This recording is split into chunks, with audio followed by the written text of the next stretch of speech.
Hi guys, another day, another snake tayong kukuhanin. Pero bago ang lahat. Hi guys, welcome to my vlog. So, ngayon nga pala, February 13, meron na naman tayong natanggap na report mula dun sa sikat na exclusive subdivision sa Makati na meron nga raw ahas na nakuha dun sa kanilang vicinity or bakuran.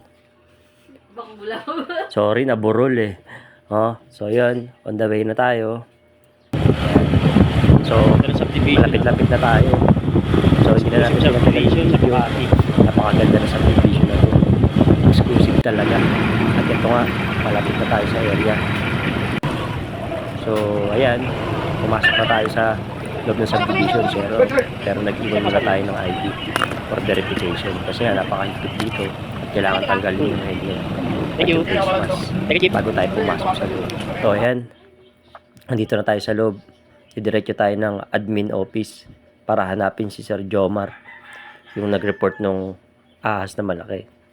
So, ang sabi niya, nakuha raw yun sa likod ng ginagawang construction site sa subdivision nila.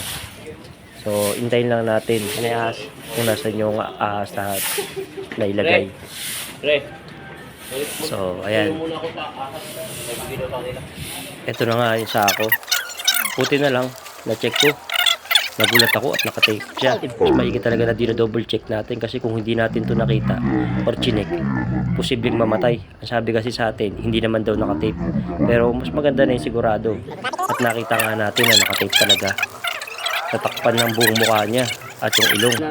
So ayan, binabalik na natin sa sako para bitbitin. At isakay sa motor. Wala tayong van ngayon eh, motor lang. Kasi gamit ng office. Maraming lakad eh.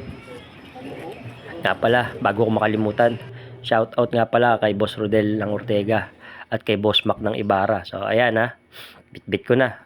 Sinout out ko na kayo So ayan, sinabit na natin at palabas na rin tayo. Ingat kayo palagi At papakita ko yung karuktong na video na to. Ililipat natin siya sa mas magandang lalagyan. Bye-bye! Bye mga lakma, ingat palagi.